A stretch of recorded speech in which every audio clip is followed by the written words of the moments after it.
Olá pessoal, tudo bem? Aqui Dr. Alain Machado Dutra falando. Vamos iniciar mais uma live a respeito de fadiga adrenal, fadiga crônica e o Covid, né? O coronavírus. Dr. Lúcio Lemos já entrou, ótimo, podemos já iniciar. Já está entrando. Boa noite a todos, boa noite, Ângela. Tudo Olá, bem? doutor, tudo bem? Boa Prazer noite. falar contigo novamente. Estou um pouquinho baixinho, peraí. Tá me ouvindo? Estou te ouvindo bem, estou te ouvindo bem. Só um momento. Alô? Oi. Joia. Ficou legal.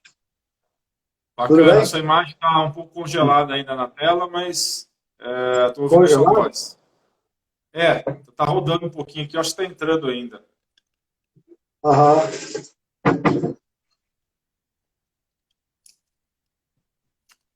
Então é um prazer muito grande hoje estar falando com o Dr. Lúcio Lemos, que já há muitos anos estuda fisiologia hormonal profundamente, e ele mesmo vai se introduzir aí, vai fazer sua própria introdução, mas o Dr. Lúcio Lemos já faz parceria aí com os principais nomes da medicina funcional integrativa do Brasil, já está participando de vários cursos aí no Brasil inteiro já há vários anos, né?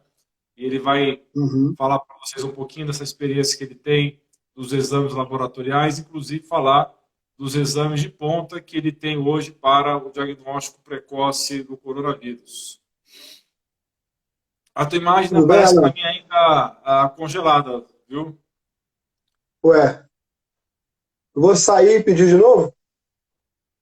Vamos tentar fazer isso. Você sair e entrar de novo. Eu acho que vai ficar melhor. Espera aí.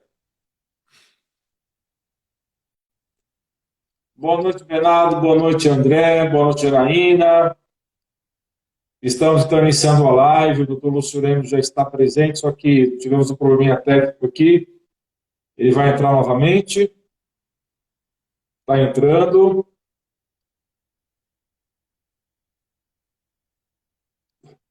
Estou adicionando ele de novo aqui.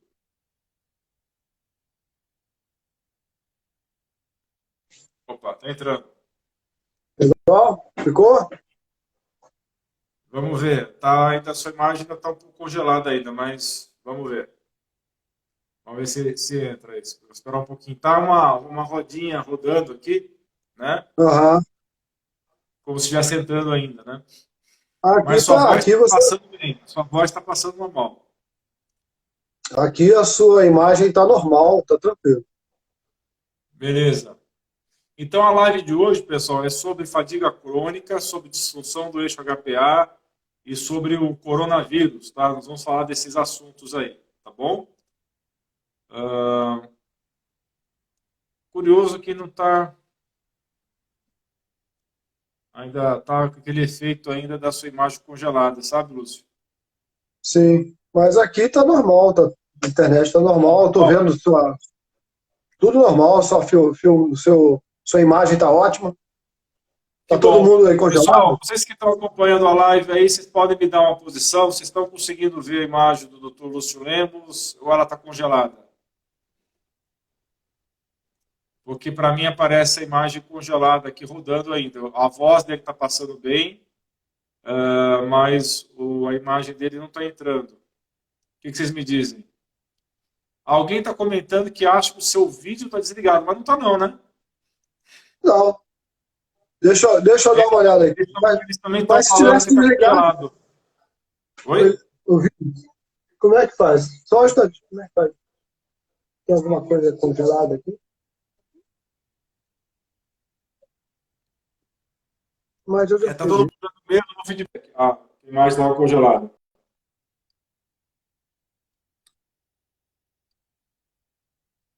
Então, vamos tentar uma terceira vez. Se por acaso continuar esse efeito aí, a gente continua assim mesmo, né?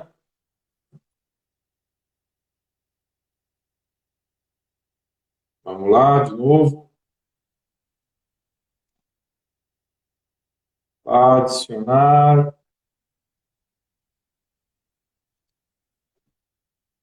É a terceira vez que a gente está fazendo a adição aqui do Dr. Lúcio. Agora eu não tô fazendo nada. Agora a tua voz está passando e está rodando de novo. Vamos ver se vai agora.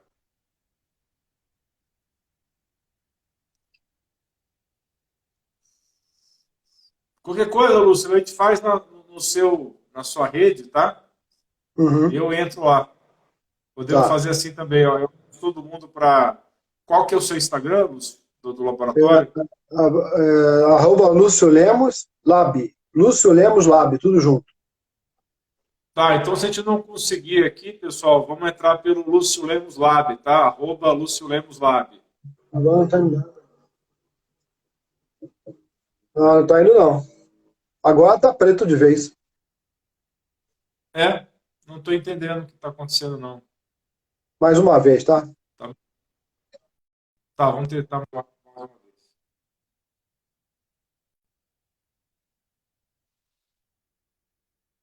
Então, pessoal, a gente vai falar nessa live sobre fadiga crônica, sobre disfunção do eixo HPA e sobre o COVID, tá?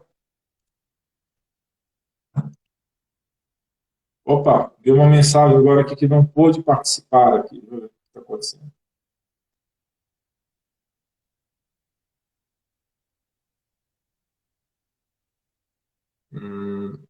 Disfunção do eixo HPA, Gabriel, tá? Já que você realmente está colocando uma questão aqui, que existe essa polêmica, né, sobre esse tema aqui.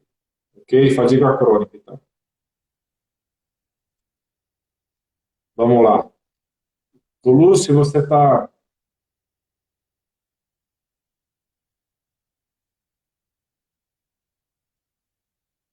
Bem, pessoal, a questão é o seguinte, realmente, muitas pessoas colocam essa situação de que o termo fadiga adrenal não é adequado, eles têm razão quem coloca essa situação, né?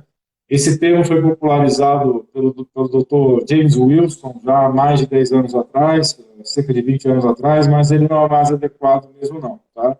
O mais adequado é fadiga crônica com disfunção do eixo hipófise-pituitária adrenal, tá? Só para esclarecer isso. Mas é uma questão de nomenclatura, né? Na verdade, quem passa por esse problema não está preocupado realmente com se realmente o nome é fadiga crônica ou não é, né? Isso é uma questão de nomenclatura.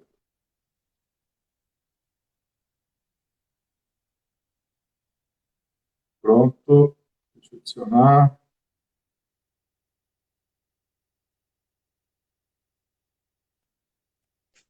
Opa, parece que agora melhorou. Foi? Ah, não. Foi agora? Está aparecendo a imagem, a sua voz, mas continua Uhum. rodando aqui a bolinha rodando. A sua conexão de internet está fraca, Lúcio? Não, tá ótima. Tá boa? Tanto que eu tô vendo a tua imagem, o som, tá tudo bem. Ah, essas Aqui tá coisas normal. aí que a gente não entende de onde é que... Tá, vamos continuar então, né? Vamos continuar Certo. porque tá dando para ouvir sua voz, né? Que é o mais importante, né? Ok. Tranquilo. Doutor Lúcio, você quer se apresentar para o pessoal que não te conhece ainda?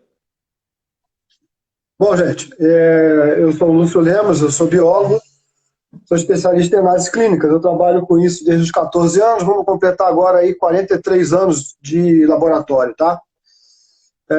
Nós estamos há mais ou menos ligados com as questões de laboratório dentro da medicina ortomolecular desde há mais ou menos uns 15 anos ou 16 anos. Quando a gente fez os primeiros cursos lá em Juiz de Fora, aqui em Juiz de Fora, né?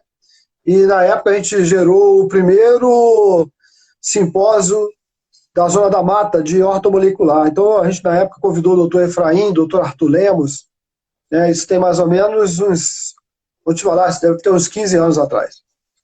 Então a gente sempre se preocupou em realizar exames que os outros laboratórios não estavam fazendo, ou por falta de interesse, ou porque é difícil trazer para o Brasil. E aí a gente começou a dosar o MDA na época, né? E alguns anos atrás a gente começou a dosar também alguns exames diferenciados, que seriam os hormônios salivares, né? Esses foram os que, na época, que estavam iniciando modulação hormonal aqui no Brasil.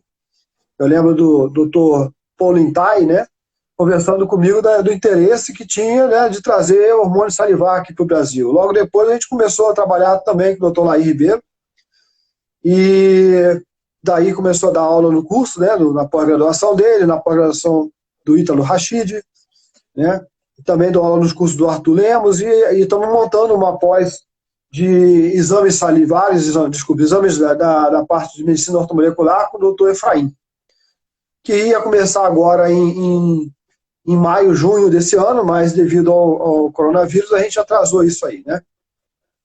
Bom, então o que a gente tem a oferecer são esses exames diferenciados, né? E sempre que, se possível, a gente também entra com alguma coisa para otimizar as questões dos hormônios considerados clássicos, né? Então, visto o que aconteceu agora, né? A gente já tinha os equipamentos para trabalhar com PCR e RT, com real-time PCR. Isso porque a gente faz exames genéticos ligados com a medicina integrativa, tá? Então, câncer de mama, com a nutrigenômica, com tudo isso, e isso fez com que a gente já tivesse os equipamentos, por isso que a gente conseguiu rapidamente se organizar e trazer as sondas para o coronavírus e começar a fazer o RT-PCR aqui em Juiz de Fora. Não foi uma coisa que a gente não tinha experiência. A Isabela está com a gente há bastante tempo, há mais ou menos uns 6 anos, e ela é a responsável pela questão da biologia molecular. E a gente, na parte de anticorpos, né, das dosagens de anticorpos, que a gente vai conversar sobre isso agora com o Alan. Perfeito. Eu posso dizer para vocês que, quando eu fiz o curso do Dr. Lá Ribeiro, eu tive a oportunidade de conhecer o Dr. Lúcio Lemos e fiz 2 vezes o curso dele de dosagens salivares de hormônios, que também tem uma parte boa relativa à dosagem de iodo, relativa aos exames genéticos. E o curso que eu fiz 2 vezes dele foi dos melhores cursos que eu fiz em toda a minha carreira de mais de 22 anos de formado e de mais de 15 anos aí de urologia, a respeito de parte hormonal. Eu fiz vários cursos, inclusive fora do Brasil, dessa parte hormonal. O Dr. Lúcio Lemos é muito, muito atualizado na parte de fisiologia hormonal. Ele está sempre lendo os artigos mais recentes a respeito desse assunto e tem uma visão muito completa, muito minuciosa sobre esse tema. E por isso que realmente, se você é da área de saúde, se você é médico, se você trabalha com essa área de hormônios, se você é dentista, o curso do Dr. Lúcio Lemos de dosagens salivares é um dos melhores que eu posso recomendar para você.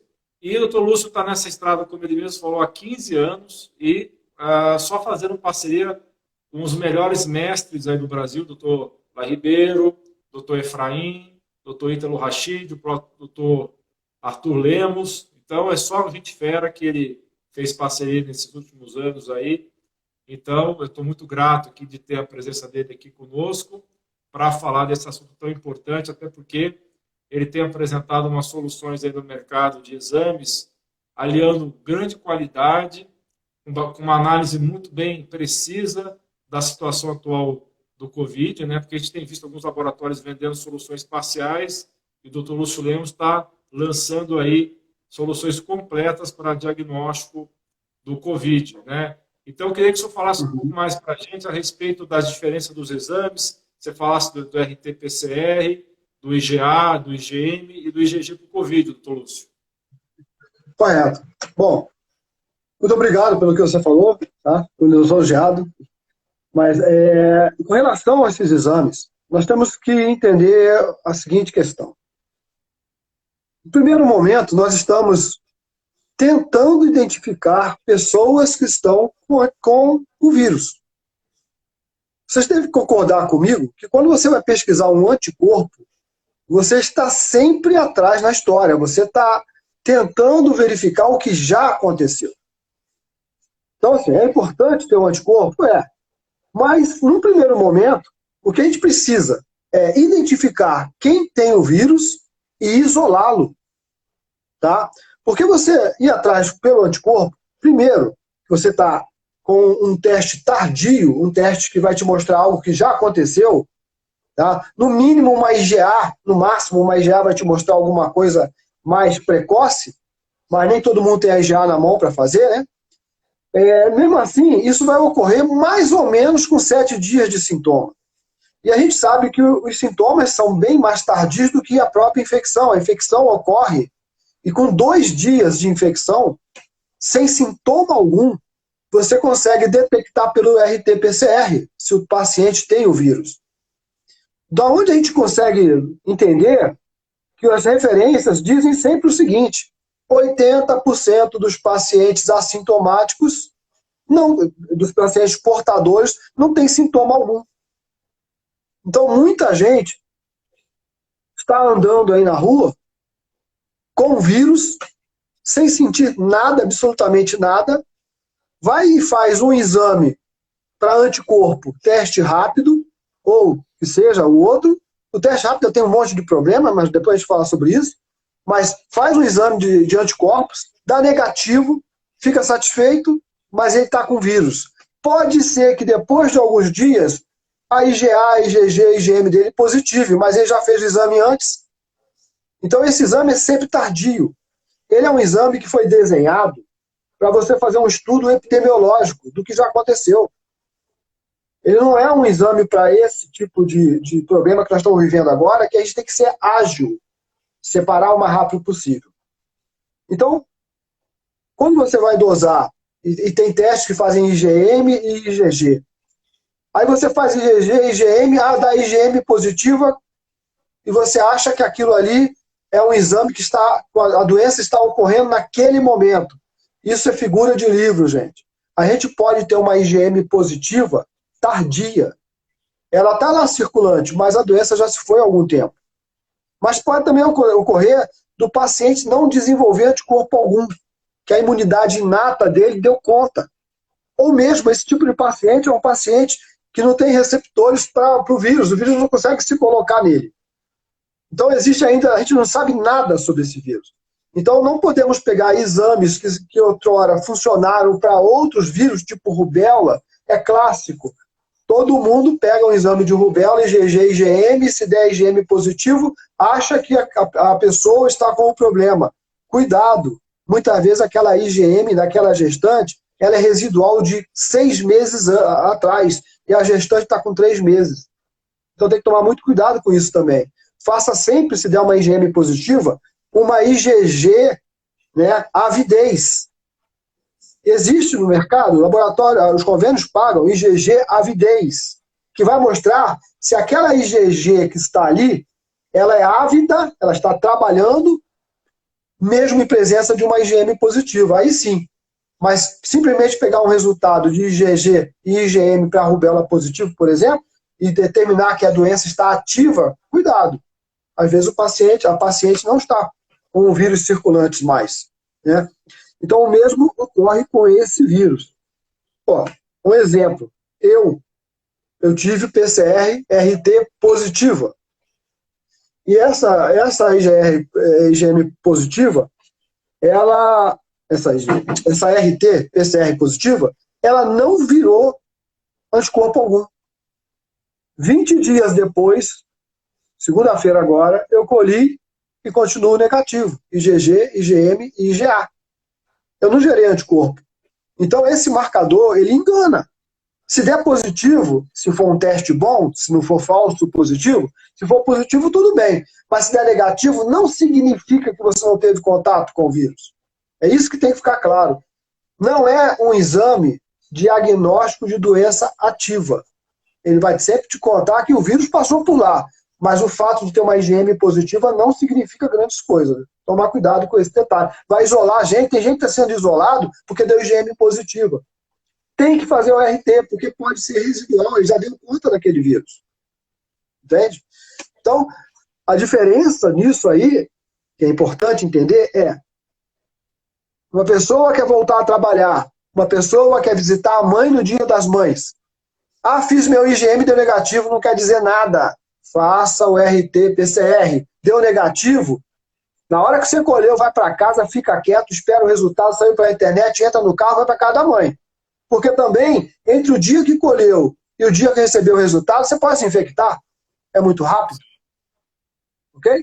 Então, olha o perigo de visitar a mãe no Dia das Mães. Então, assim, não é porque você fez um exame que você está livre para isso.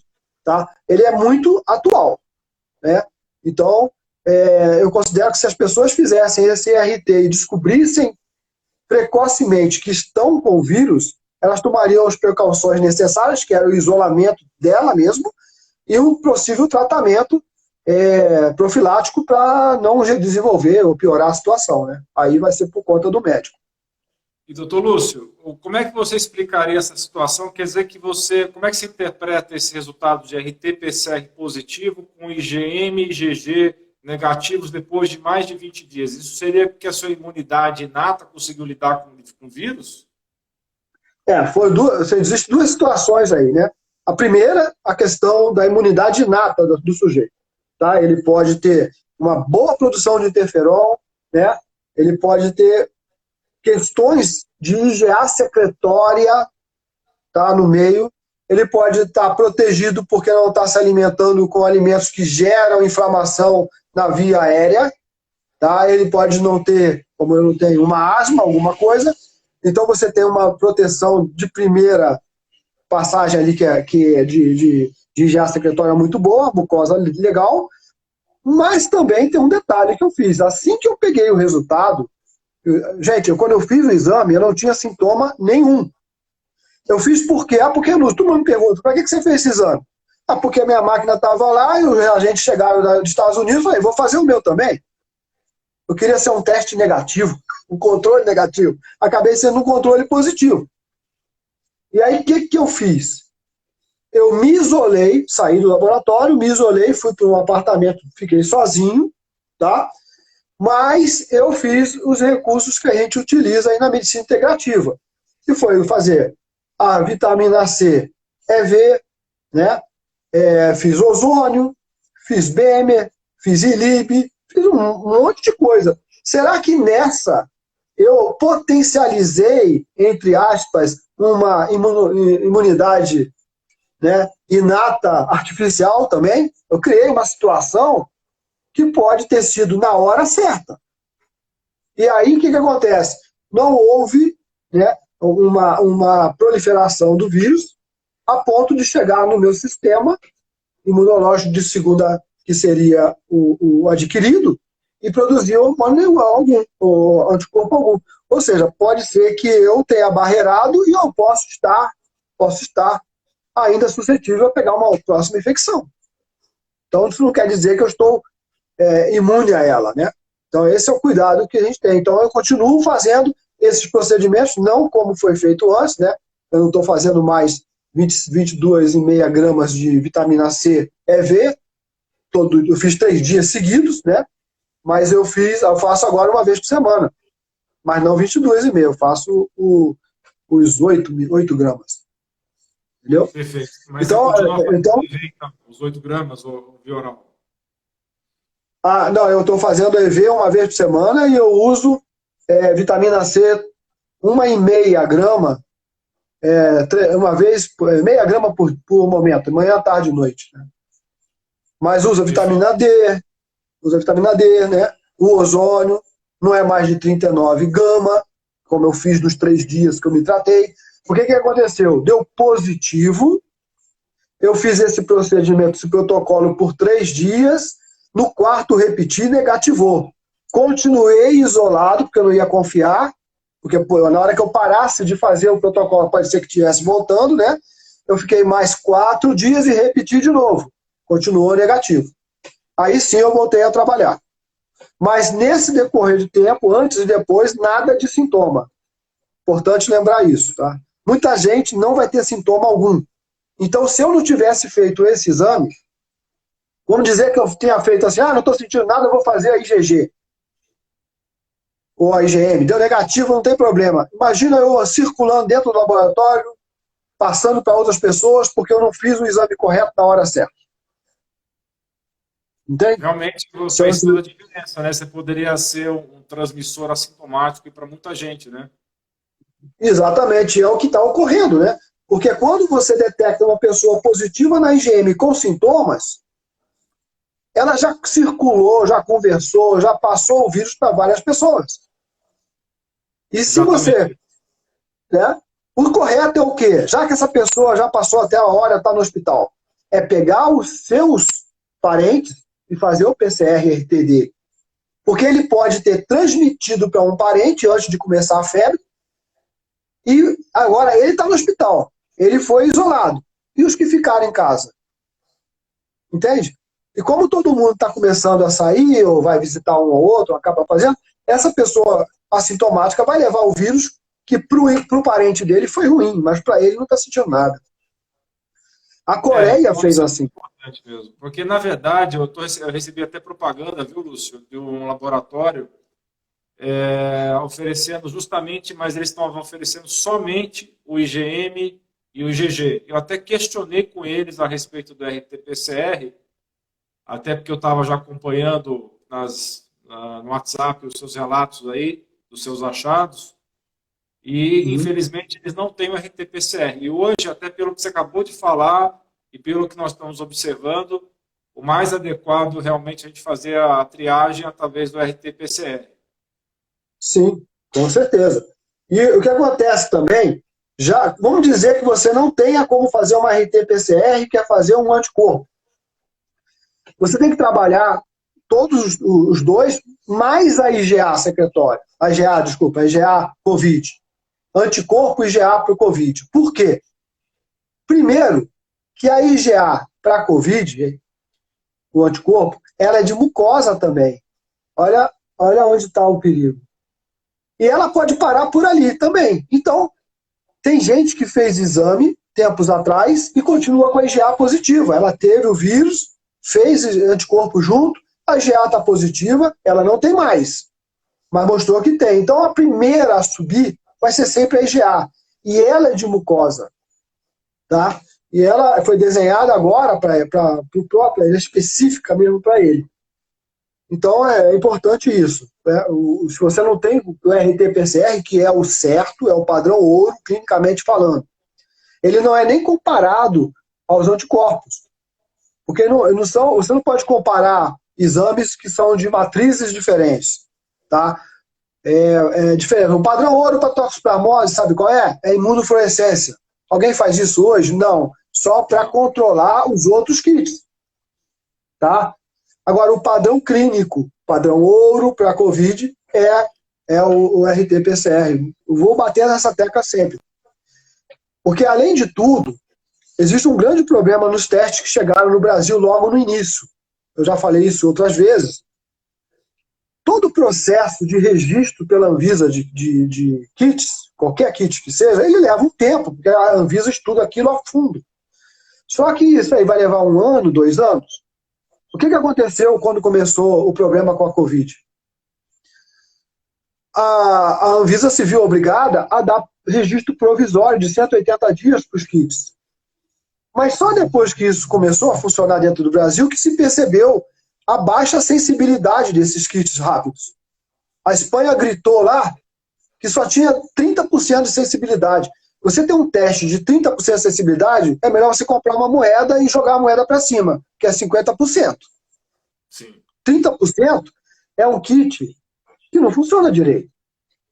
Quando se pensou nisso, é uma maneira de pensar, pensou-se em fazer o teste rápido para triagem.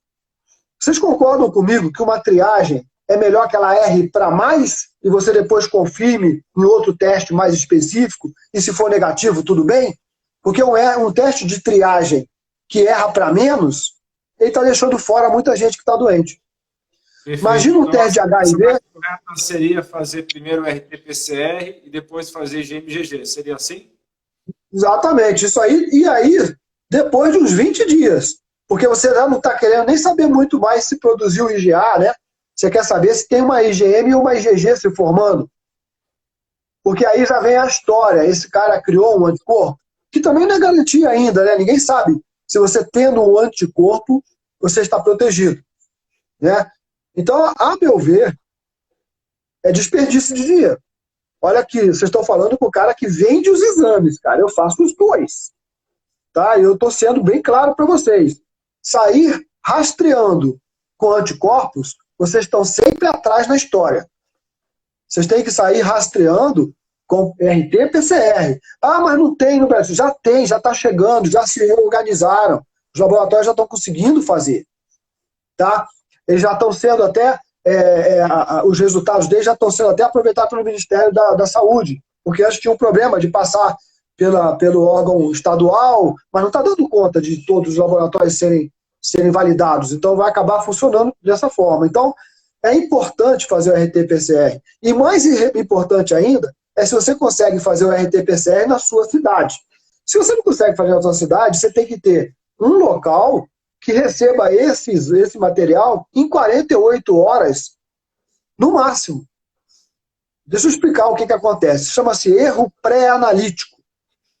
Tá? Isso é importante ser conversado. O erro pré-analítico é todo o erro que ocorre antes do material ser processado dentro da máquina. Isso é responsável por 80% dos erros de laboratórios no mundo. O exame foi transportado da forma errada, colhido da forma errada, né? A manutenção dele foi feita da forma errada, ele está sendo mantido da forma errada. Então, olha como é sério. Você colhe um RT-PCR naso-orofaringe, coloca num tubinho que tenha um tampão para proteger, uma solução tamponada para proteger o RNA que caiu ali, tá? E ele tem que chegar em 48 horas para ser extraído e começar o processo. Se ele chegar no laboratório em 48 horas, não tem problema se tem muito exame para fazer e vai levar 5 dias. Isso não é um problema. O problema é o transporte, o tempo que está indo para chegar lá. Então você pega um exame colhido num local e leva 3, 4 dias para chegar em outro, ele vai chegar negativo, falso. Porque aquele RNA se desnaturou, se perdeu. Então é importantíssimo lembrar desse detalhe. Para onde você está, você não viu há pouco tempo a perda de 7 mil exames num órgão público? O que aconteceu? Na hora que estava sendo mantido aquilo, foi perdido, porque a geladeira... Né? Então isso é um erro penalístico. Acontece, qualquer lugar pode perder energia elétrica. Tá? Mas eu estou lembrando para vocês isso. Ao ser enviado, tem que ser enviado principalmente numa solução tamponada, especial, de 7,4 de pH. Tem gente transportando em soro fisiológico. Nós já testamos aqui no laboratório. Colhemos o material, em 24 horas a extração de RNA era horrível. Ou seja, podia dar falso negativo. Então a gente só usa solução tamponada própria, especificada pelo fornecedor do material. E realmente a gente testou para ver, né, se funcionava. Se você colher com a solução fisiológica, né, o soro fisiológico, e fizer no mesmo dia, ok. Mas se viajar, pode dar falso negativo. Esse é um problema. Tá? Isso é o chamado erro pré-analítico. Outro erro pré-analítico é como você colhe. Se colher só da narina, só tem 40% de chance de sensibilidade. Colhendo narina e orofaringe, aumenta para 95%. Olha a diferença na hora de colher. O cara vai reclamar, mas você tem que enfiar o suave lá na goela abaixo. Não tem jeito. Senão você vai ter um resultado com chance de ter falso negativo. Tá? Então, você está fazendo parceria com locais de coleta e está fazendo toda essa consultoria para explicar como é que é feita a coleta, para que não haja esses erros pré-analíticos e também a maneira como deve ser armazenado e enviado isso daí, né, doutor Lúcio? Exatamente. A gente conversou com várias clínicas, né, com médicos de várias clínicas do Brasil. São Paulo tem umas 4, eu acho. E todos eles têm o material próprio para ser colhido e caminhado, entendeu? E todos eles têm os contatos com as empresas de material biológico, porque também não pode ficar mandando isso de qualquer jeito. Então, no material biológico, existem empresas que vão buscar na clínica. Só que a conversa sempre é a mesma. Eu quero que chegue em 48 horas. Porque aí dá tempo da gente fazer tudo. 48 horas é o tempo da viagem, porque na verdade são 72 horas no final das contas, tá, gente? Mas se eu falar 72 horas, vai começar a chegar coisa aí com 75. Aí começa a perder a qualidade.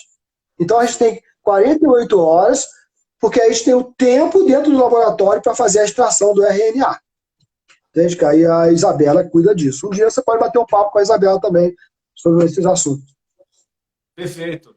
Seria muito bom conversar com ela, porque uma coisa até que eu cheguei a perguntar para vocês em grupos aí que nós estamos em conjunto no WhatsApp, é a respeito da... Quando você coleta o RT-PCR e vem positivo, esse exame, do jeito que vocês têm no laboratório, quando vem positivo é porque sempre tem vírus ativo. Por exemplo, existe a possibilidade de você fazer um exame de RT-PCR, digamos, 30, 40, 60 dias depois do contágio, e a pessoa já está, entre aspas, curada, e o exame RT-PCR vier positivo, Então, sempre que o vírus está ativo nessa pessoa, ou é possível que só exista o vírus na forma inativa? Então, realmente, você não tem como saber se o vírus está ativo. O problema é que, para você saber se esse vírus está ativo, você tem que fazer uma pesquisa em cultura para vírus. Isso aí é completamente impossível. Se já está difícil fazer o RT, você imagina fazer cultura para vírus. O grau de perigo é bem maior para laboratório. Então, o que acontece? O grande problema é que, se você não tem como saber, vamos dizer, uma pessoa está com 60 dias, você faz o exame e dá positivo. Ou, será que é resto de vírus? Ou será que se reinfectou? Ou será que está ativo de novo? Ninguém tem essa resposta ainda. Entende? Já se falou lá na China que algumas pessoas tiveram a infecção de novo. Será que era de novo? Ou ela reativou? Então, quando você tem uma pessoa com RT positivo, a cautela manda isolar a pessoa. Não tem sintoma nenhum. Então faz aqueles procedimentos integrativos de preparar o corpo para possível problema, né? Mas eu não acreditaria assim, é porque esse sujeito tem 30 dias. Por quê? Aconteceu um fato interessante no laboratório. Uma pessoa veio de São Paulo, por quê? Ele estava fazendo um curso, ele ficou 15 dias isolados, olha só, atenção para isso, 15 dias isolado, após saber que na semana antes desses 15 dias, o professor dele, que tinha vindo da França, desenvolveu sintomas e adoeceu em aula. Foi internado, ficou positivo, estava positivo, ele ficou 15 dias isolado, cada um aluno num lugar. Bom, ele não fez exame. Na época, não tinha nem exame em São Paulo, estava difícil fazer. Só para quem estava internado, não sei nem como é que está hoje. E aí, ele passou 15 dias não é o protocolo? Ficar 14 dias e está liberado? Voltou para casa. Chegou em Juiz de Fora, ele ainda com medo, ele foi para um apart-hotel. No dia que ele foi para o apart-hotel, a noiva dele foi com ele no laboratório fazer o RT-PCR. Ele deu positivo, ela deu negativo. Gente, nós estamos falando de um cara que já tinha 15 dias de isolamento após aquela outra semana que ele teve com a pessoa. Ele foi para casa, para o apart-hotel, a namorada foi junto. Uma semana depois ela estava positiva a RT também. Só que ele desenvolveu IgA, IgG, IgM. Ela está zero, não tem nada, nem IgA, nem IgG, nem IgM. Ou seja, no mesmo kit que é o meu, foi feito em 2 pacientes RT positivo, e um tem 3 anticorpos, o outro não tem nenhum anticorpo. E nenhum dos dois desenvolveu sintomas. Quem desenvolveu um pouco de sintoma, acho que foi ela, que teve uma rinite, mas nada demais. Eles ficaram isolados e depois de um tempo voltaram ao laboratório, repetiram o exame e está dando negativo todos os dois. E ela continua sem anticorpo. Vai explicar isso. Realmente, no mesmo momento, isso não pode ser explicado por alguma característica do próprio kit de IgM, IgG e IgA, não, né, doutor Lúcio? Não pode, né? Porque você está com 2 pessoas e uma respondeu e outra não. Entendi. Então isso é o maior teste de validade para o meu teste foi esse. vivenciar essa questão. Porque o meu ter dado negativo, tudo bem, pode ser que eu não tenha criado, pode ser que o kit não fosse bom, eu ainda fiquei com a orelha em pé. Mas quando eu peguei esse casal e a gente fez isso e cada um desenvolveu, um desenvolveu e o outro nada, olha aí, de novo, e eu vou falar, tem dado muito mais gente positivas em RT-PCR aqui no laboratório do que em exames de anticorpos. Nós estamos em 25%, tá? De positivo em RT-PCR. É coisa A pra lição que a caramba, gente tá? pode tirar disso é que não dá para confiar ainda no IgG, no GM e no GA. A gente tem que se Então, basear mais no RT-PCR, não é isso? volto a dizer, eu vendo os dois. E eu tô falando, faça RT-PCR.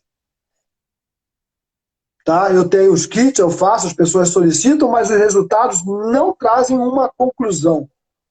Não trazem. Você não pode excluir um paciente e anticorpo negativo, e aí estava eu e estava essa moça positivos. E outros mais, tá? Eu queria Hoje saber mesmo o eu seu estava conversando pensamento a sobre isso. respeito. Oi? Pode falar, pode falar. Eu queria saber o seu pensamento a respeito, tendo em vista essa questão que pode demorar muito tempo para a pessoa realmente negativar, ninguém sabe ao certo quanto tempo demora para negativar o RT-PCR, e também que essa pessoa não se, apesar das informações que a gente tem a respeito do tempo de contágio, talvez essas informações não estejam corretas, tendo em vista o que você está dizendo aí de muitos dias além do que é considerado o período de contágio, ainda continua positivo o RT-PCR. Tendo em vista isso, o que você pode concluir que o nosso modelo atual de isolamento, você acha que está correto? Ele está deficitário porque deveria ser mais longo ainda, ou não adianta fazer isolamento nenhum? Qual é a sua opinião sobre isso? A minha opinião é a seguinte, quando a gente começou o isolamento, tinha que ter começado mesmo, né? Porque a gente não tinha arma nenhuma na mão. Aí nós seguimos o mesmo padrão chinês, italiano, espanhol, que era tentar a testagem mais rápida possível. Aí todo mundo seguiu o padrão do teste rápido. Gente, o nome teste rápido conota o seguinte, o teste é feito rapidamente, 10 minutos, 15 minutos. Mas ele não é precoce. Não vamos confundir o nome teste rápido com teste precoce. O teste é a mesma coisa, cara. Olha, gente, é a mesma coisa de vocês ficarem tentando procurar câncer de mama só com a mamografia.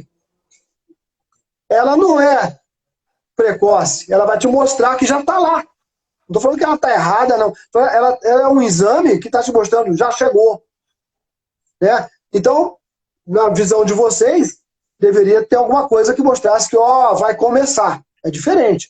Então, esse teste rápido foi um grande erro na história. Porque se tivesse começado com os RT-PCR de todo paciente que ficasse com algum tipo de problema semelhante à Covid, e se esse fosse positivo e você vai na casa ou no trabalho das pessoas e faz o exame, você matava o negócio no início, gente. Você tiraria de circulação quem tem RT positivo. Isso lá no início. Agora já debandou, cara. Por quê? Você tinha que esperar 10 dias, 14 dias para fazer um exame e o cara já passou 15 dias mandando para todo mundo o seu vírus. Entende? Então, se você quer voltar a trabalhar, você quer saber se na tua clínica, se no teu, se na tua loja, as pessoas podem se juntar para trabalhar junto, aí é uma fábrica, as pessoas vão trabalhar, vão pegar um carro, vão entrar para a fábrica e trabalhar. Não é fazer teste de anticorpo, é fazer o RT-PCR, porque você tem 100 pessoas. Se um entrar contaminado, vai contaminar os 100. Sim. E é o RT que vai mostrar se essa pessoa pode ou não entrar dentro daquela clínica ou daquela fábrica. Entende? Então, vai fazer testagem, furar dedo na correria. O pessoal está mostrando, inclusive, que às vezes você faz o teste, o próprio sangue total que é usado atrapalha em alguns testes, já mostraram isso aí, alguns fizeram validação de uma forma, validação com soro, e para a rua faz com sangue total, faz com sangue da ponta do dedo. É diferente, gente. E você tem que entender que os equipamentos que dosam em laboratórios, que tem aí no Fleury, que tem aqui, que tem no Lâmina, que tem em vários lugares, são equipamentos que às vezes levam 3, 4 horas para soltar um resultado. Como é que você vai comparar uma tecnologia dessa com um exame que você solta em 10 minutos? Qual é a chance de você ter uma reação cruzada a um exame errado num teste tão rápido que não foi feito para diagnóstico, foi feito para triagem? Feito para você triar e jogar, ó, esse aqui vamos fazer exame, mas nem para isso está servindo. Vocês estão vendo aí que eu estou falando para vocês. Dá falso negativo, dá falso positivo, e se às vezes der positivo, certo, já passou a hora. O problema, gente, é que está perdendo time. Se todo médico pôr na cabeça que o paciente que entra no consultório já devia estar chegando e fazendo de uma vez o seu RT-PCR, isso facilitaria essa questão de isolar ou não as pessoas em cada local do Brasil. Entende? Realmente seria Esse uma é o coisa Brasil. muito... se houver essa possibilidade de larga escala nós fazermos esse teste RT-PCR, a gente poderia estar fazendo um isolamento mais inteligente e estar preservando a economia, não é isso, Lúcio? Exatamente. Agora, gente, não é fazer, num primeiro momento, já que não tem tantos testes, não é fazer de todo mundo aleatoriamente, mas pelo menos de quem está chegando na porta desses hospitais, de campanha, de tudo que vocês têm, pô. O cara chega, tá com febre, ele fica horas lá dentro, e às vezes ele não estava com Covid, ele vai sair com Covid, pô. Ele tem que, você está com esse problema, vem cá, vamos colher isso aqui, vai para tua casa, fica quietinho ali. Você está só com febre? Tá com 98 aqui de saturação? Então você vai lá para casa e vamos esperar. Ó, deu positivo, vai todo mundo para casa desse cara. Aqui, todo mundo aqui tem que fazer exame. Deu negativo. Que bom que ele não entrou. Se ele entrar, ele vai pegar. Ele vai ficar... Quantas horas o paciente fica sentado porque ele está com uma dispneia ou alguma coisa, fica sentado esperando para ser atendido dentro do hospital de campanha? O tempo dele se infectar, gente. É uma fábrica de infecção. Então o cara não precisa entrar lá. Faz o exame. Se fez lá a imagem, tá feia e tal, tudo bem. Mas eu tô falando daquelas pessoas que se assustam. Tem gente que somatiza, cara. E chega lá, ele não tem o problema, cara, mas ele vai ganhar o problema, ele tá quase que procurando. Eu converso com pessoas que eu conheço, eu vejo as pessoas estão apavoradas. É para você ficar apavorado? Não. O apavoramento, lembra-se, se um motorista de ambulância for apavorado, ele vai fazer besteira. Lógico. O apavoramento não adianta. Você tem que ter consciência do que está acontecendo e seguir os caminhos corretos. Eu já fiz exame de lar de idosos, 50 idosos, tá? Dos 50 positivos, RT-PCR. Dos 50, 4 foram para o hospital, porque tiveram sintomatologia grave. Dos 4, 2 faleceram e 2 voltaram a viver com os coleguinhas. Ou seja, tem alguma coisa aí para a gente prestar atenção, né, gente? Realmente, então, voltar, né? Para contaminar todo o resto, né? Exatamente. Então, e quem contaminou esses idosos? Talvez o auxiliar de enfermagem, os técnicos de enfermagem, os médicos que foram lá e contaminaram. Se você fecha a porta da contaminação, você pode voltar a funcionar, a trabalhar, dependendo do que é, né? Estou falando de lugares que as pessoas vão, às vezes, trabalhar em recintos fechados, e não vão ter contato com todo mundo do público, né? Mas, por exemplo, as fábricas estão paradas. Se continuar assim, para tudo, né? Sem dúvida. Então, vamos falar um pouquinho sobre a sua participação. No final do ano, em novembro, nós vamos ter um congresso muito interessante, o Congresso Integrativo de Saúde Integrativa, que é o CMSI. Em novembro Sim. vai ser esse congresso. E quem tiver interesse em saber mais informações, basta seguir um link que é dralain.online/CMSI. Eu vou digitar depois também. Eu queria, doutor Lúcio, que você falasse um pouco do que você vai falar nesse congresso que vai ser em novembro em São Paulo. Enquanto eu digito aqui. Pois é.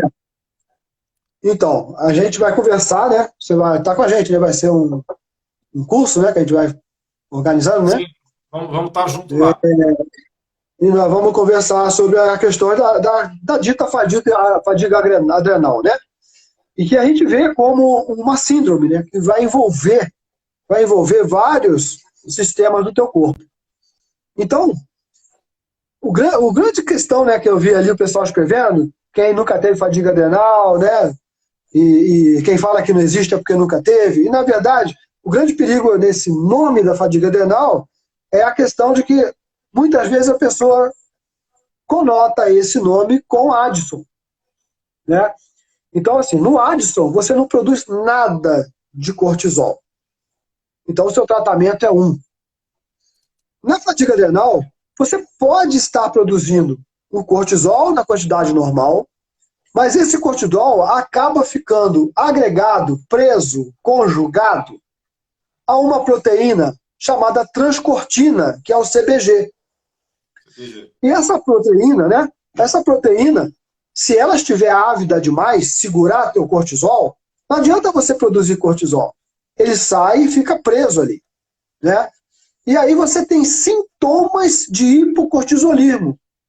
Mas você não tem o hipocortisolismo clássico, que é onde não tem produção. E aí o tratamento que vocês médicos acabam oferecendo são tratamentos onde as doses de hidrocortisona são bem menores do que a dose que se dá para um cara que tem Addison, que o cara não produz nada. E mesmo assim, quando você vai assistir um curso, uma aula de endocrinologia, no tratamento da própria Addison, mesmo você usando 20 miligramas de hidrocortisona de manhã e 5 à tarde, vocês têm que ver o número de problemas que aquele paciente vai desenvolver lá na frente, anos depois.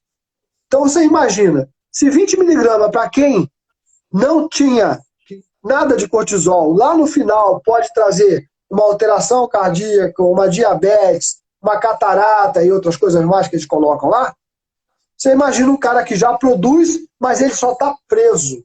Então as doses são diferentes. Então quando você realiza a dosagem do sangue e da saliva ao mesmo tempo, eu estou falando do cortisol, mas vale para todos os esteroides. Quando você dosa sangue e saliva, o sangue está te mostrando o quê? Quanto você é capaz de produzir e manter reservado. Porque tudo que está no teu sangue está guardado, não está ativo. A saliva está mostrando o quê? Daquela quantidade que você produziu e guardou, quanto que você está tirando todo dia para usar. E é essa que é a forma ativa. E aí essa visão, que o Alan vai falar com vocês no final do ano, né?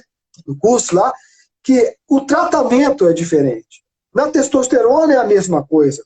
Você não pode tratar um sujeito com testosterona nas doses de um sujeito que tem hipogonadismo. Ah, mas ele tem todos os sintomas de hipogonadismo. Tem. Tem sintoma porque o hormônio está ficando preso no sangue dele e não está indo para os tecidos. Aí você dosa, vê lá no sangue, testosterona de 500 ou 400, tá baixa porque está com sintomas. Não, às vezes aquele sujeito teve 400 a vida toda. O problema é que daqueles 400 ele não libera nada. E aí, você vai pesquisar, o sujeito tem uma hepatopatia qualquer. Vamos lembrar o seguinte, o SHBG, ele nasce nos hepatócitos, ele é criado no fígado. Se ele está num fígado doente, ele é produzido numa isoforma doente, ácida demais. E já se sabe que quanto mais ácido o seu SHBG, mais ele segura o hormônio nele e não libera você para trabalhar. Então o que acontece? Às vezes, mas o SHBG de fulano deu 40, tá bom demais. Tá bom, mas ele é doente e ele segura mais do que deveria. Entende? Então isso é um dos detalhes. Isso aí. Corpo frio. Tá falando, Lúcio, eu vejo todo dia no consultório pacientes com sintomas de hipogonadismo, com a testosterona considerada normal para a maioria dos médicos, e com SHBG pequeno, porém, o paciente que tem resistência insulínica, o SHBG dele é ácido, com alta afinidade pela testosterona. Também. E o que acontece também muitas vezes é que quando você tem uma insulina muito alta, aí, mas a insulina da manhã está normal, deu 4. Olha só, gente. Se vocês estão pesquisando resistência insulínica, Não é a insulina da manhã que vai resolver seu problema. Ela vai te falar assim, ah, deu 15, deu 20, deu 10, tudo bem, ele é. Mas se der 4, 3, não quer dizer que não seja. Porque a insulina da manhã, basal, ela não é reativa. Você está dosando a basal, sem nenhum estímulo. Você tem que dar estímulo para o sujeito e ver como ele responde, porque é o que come o dia todo dele. Então, às vezes, depois de 12 horas de jejum, você tem uma insulina de 2, mas você dá uma comida para esse sujeito, a insulina vai para 80. Isso a gente vê todo dia no laboratório. Pessoas que começam com insulina de 3, 4, 5, e a primeira vai a 120.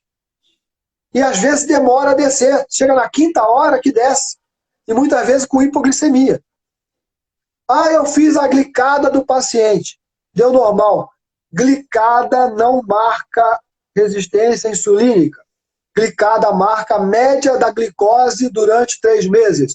Ah, mas deu normal. Deu normal, mas você não sabe o quanto que teve que trabalhar a insulina para deixar normal, gente. Então, às vezes, o sujeito tem 5 de glicada, mas faz a curva glicêmico-insulínica, você vai ter a insulina muito alta. Então, todo paciente que der positivo na insulina de jejum, tudo bem. Mas o que der negativo, mesmo magro, manda fazer uma curva insulínica e glicêmica.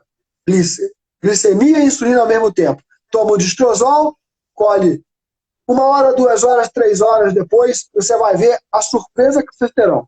E aí você tem SHBG e CBG muito baixinho. Vocês já viram mulheres com DHT normal no sangue, caindo o cabelo, com acne, pele oleosa? E aí você vai pensar, pô, o DHT não tinha que estar alto? Ele não está alto porque ele não tem onde ficar. Porque o SHBG ficou tão pequeno por causa da resistência insulínica que todo o DHT que ela produz fica livre. Aí você dosa no sangue, está 40, normal. Você dosa na saliva, está 900, está 800. E não pode passar de 130 ou 150. Então, olha só. Por isso que é muito importante casar o resultado do exame de sangue com saliva. Fica uma análise muito mais completa. Né? Sempre, porque um não diz a mesma coisa que o outro. E quando você complementa com os dois, você entende a história do paciente. Entende? Ah, mas a testosterona está alta com SHBG de 12. Isso é péssimo. Está alta por enquanto. Daqui a pouco está virando tudo estradiol. Porque a insulina alta também vai aumentar o cortisol, que vai favorecer a aromatase. Né? Então, SHBG para homem menor que 30, para mulher menor que 60, nunca foi preditivo de coisa boa. Está dizendo que o paciente vai ficar diabético. Menor que 30 em homem, menor que 60 em mulher, isso já se sabe na endocrinologia. Isso vai virar diabetes. O normal de SHBG em homem é de 30 a 60, de mulher 60 a 120. Mas menor que isso é problema, você pode ter certeza. Eu vejo, não, teu SHBG deu 10, que bom. Bom não. Quando você tem CBG muito baixo. O SHBG em homem por volta de 15, e ele claramente com pré-diabetes e desenvolvendo sintomas de pulgonadismo. Vejo isso com frequência. Pois é o que tá, é o que tem. Então, o SHBG no futuro não é mais marcador de hormônio livre ou preso, porque não é a quantidade dele que vale, é a qualidade.